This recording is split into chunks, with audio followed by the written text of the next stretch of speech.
What's happening, everybody? Grand Prix GTB02 here, kicking it back once again with my 2014 Mazda 3i Touring.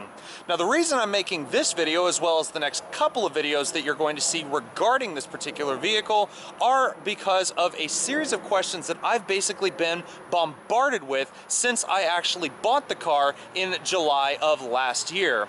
Now, the questions I'm referring to are as follows.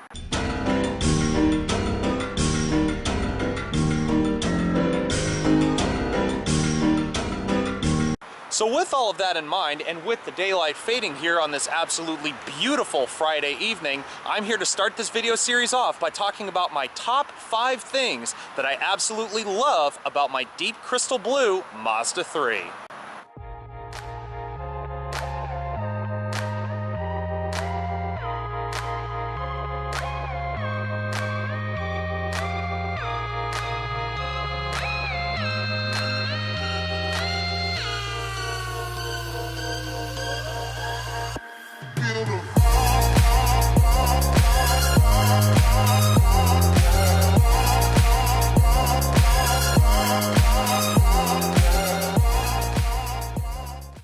So starting this list off with number 1, the first and foremost thing that I definitely want to talk about that I absolutely love about this car is, of course, the way it drives. Because there's really no point in buying a car for looks or buying it for only a few aspects when you could potentially sort of suffer from buyer's remorse later on down the road if you buy it for only a few things rather than buying it for the whole car. And of course, cars are meant to drive around. They're not just meant to sit around and be showpieces, unless they're like a multi-million-dollar supercar that the more you drive it, the lesser in value it gets. So I've always enjoyed these short wheelbase Mazdas. I've driven both the first and second generation Mazda 3, and now here driving the third generation as my own personal car, I have to say that Mazda has still instilled that zoom factor into this third generation.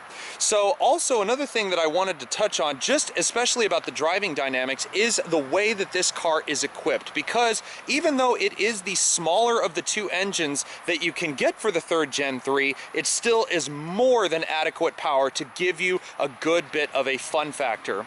So for those of you who don't know the specifications of this car, if you haven't seen the couple of videos that I've made on it before, let me just run really quickly through the specs before we continue on. Like I said, this is a 2014 Mazda 3i Touring, so that means that this is the third highest out of the lower end series of cars that you can get for the third Gen 3.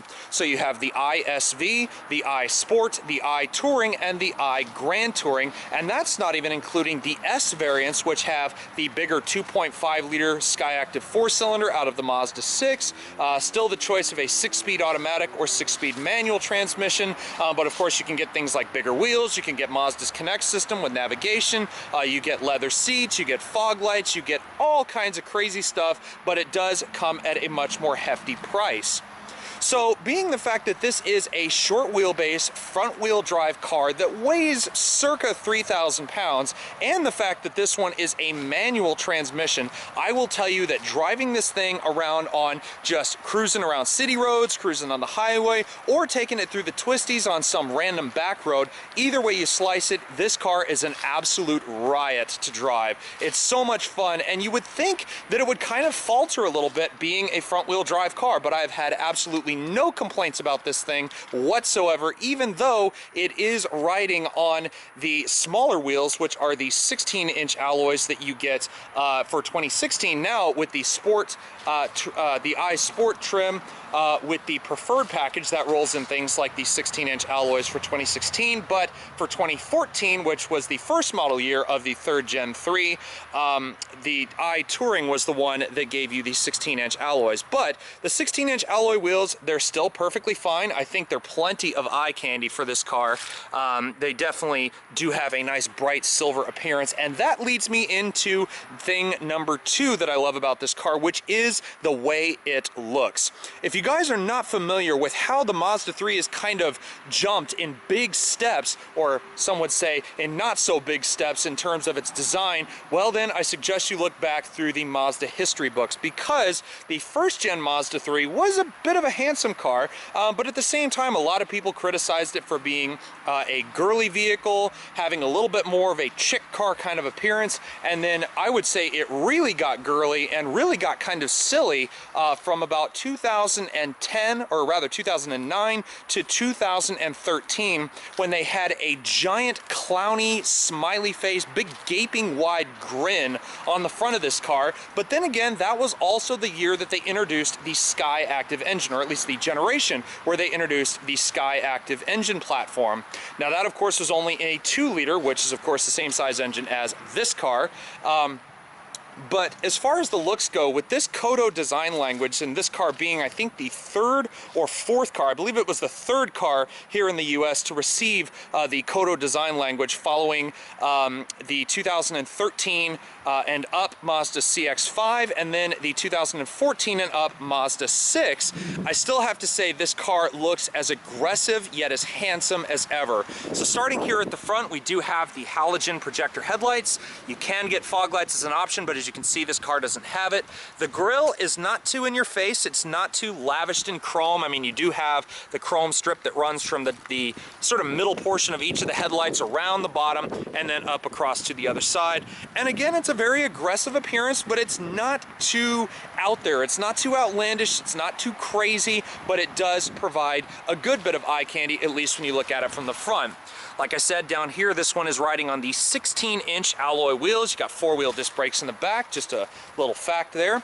And then, of course, you get to the color of this car. Now, Mazda does offer some pretty vivid color choices and some more standard ones, like the crystal white. You have the black mica. You have the optional soul red, which I believe our friend Saab Kylo 4 did a review on the Mazda 3i Grand Touring in soul red. So kind of a deep, nice red mica exterior, but for me, I absolutely love this deep crystal blue. When it's in the sunlight, it has a true bit of sparkle to it, and it really does look nice. But just overall, the design characteristics of the car, it really does have a very, very, just an aggressive but not too outlandish appearance. That's about the best way I can put it. Now, the third thing that I like about this car may seem a little bit odd, but it is the way that this car deceives you in terms of how much you can actually fit in it. Because looking at the trunk here, you would think that the storage space would actually stop right here where the trunk lid ends. But that is where you're wrong, because if you look through the back windshield, you can see that the seats are way up here by the top of the back windshield in terms of their actual position.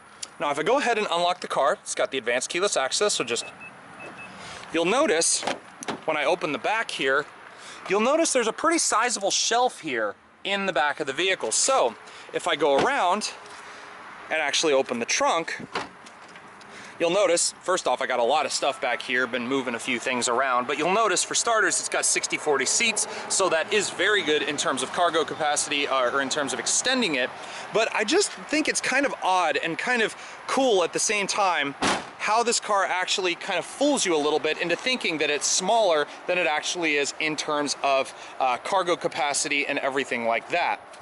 Now, moving on to thing number 4, I have to say that I love how Mazda has now been praised for having one of the best interiors in a few classes in the automotive industry. I believe the Mazda 6, the Mazda 3, and I believe even the CX-5 were praised initially for having the best interiors in their respective classes. And looking at this 2014's interior, yes, it has worn a little bit, being the fact it now has 43,000 miles on it, but at the same time, the materials are still good. This one's got the cloth seats, so it's nice and plush. These are actually the premium cloth seats. These are an upgrade over the iSV and the iSport, so they're a little more plush, a little bit nicer.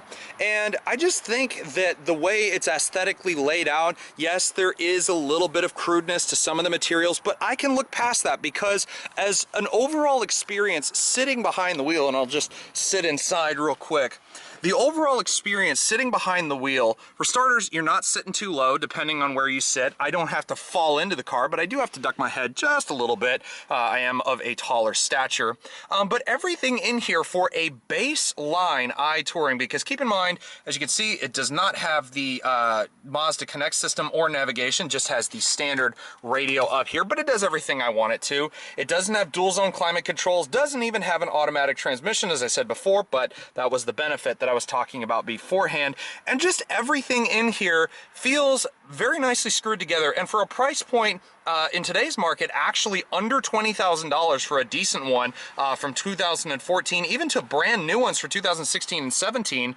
This car is actually very, very nice in terms of its options for the price point. I mean, everything from Bluetooth to your cruise control, your electroluminescent gauge cluster with the two LED readouts up there, or LCD readouts up here, but beside the speedometer and all that. Just everything in this interior actually feels very, very nicely screwed together. I have to say that Mazda really did step up their game as of about 2013 to 14 when they introduced the Kodo design language.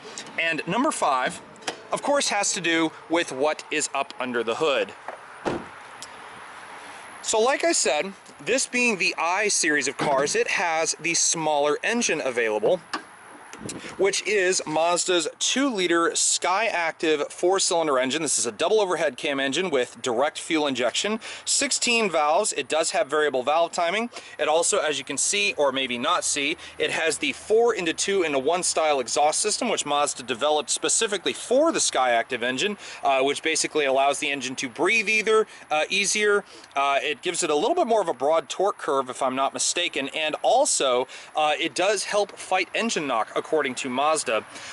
But for starters, this engine is absolutely super quiet. I mean, yes, I know the car is only 2 years old, but it does have 43,000 miles on it, which means that it has gone through quite a bit of driving already. And you would think that that would put a little bit more noise into the engine. You would think it'd be rattly or anything like that, but about the noisiest this car ever gets is when you start it up on cold. But I will tell you, this engine is absolutely butter smooth when you first start it and when you drive it. It's just amazing. But the thing I really like the most about it is definitely the fuel economy. Coming from a guy who has owned a lot of junk cars over the years, with 28 in the city and 39 on the highway, even though this is not the most fuel efficient version of the three, that would have to be the 2-liter engine here with the 6-speed Skyactiv automatic transmission. This car still gets incredible fuel mileage. I have averaged, being the fact I drive most of the time in the city, I average anywhere between 25 to 28 miles to the gallon in the city, and on the highway I've gotten as high as 40, 42, 43. I've gotten way up there in terms of the fuel mileage. So overall, I think number 5 definitely belongs to that wonderful Skyactiv technology that they put at the front of this car. Oh, and one other thing about the engine, I didn't mention the horsepower. Keep in mind this car weighs under 3,000 pounds, 155 horsepower, 148 pound-feet of torque. It's the same engine that Mazda put in the CX-5 and even in the 3 back about 2012 or so. But anyways, guys, there you have it. So as my camera battery winds its way all the way out, and also as you can see the daylight is fading as well, that now wraps up the newest video regarding my 2014 Mazda 3, and that being the top 5 things that I love about this sweet little pocket rocket. So if you guys like what you see, feel free to like, subscribe, leave a comment, and stick around because, like so many people say, there is a lot more to come in the future. But again, guys, from the north end of Houston, Texas, this is Grand Prix GTP 02, signing out until next time.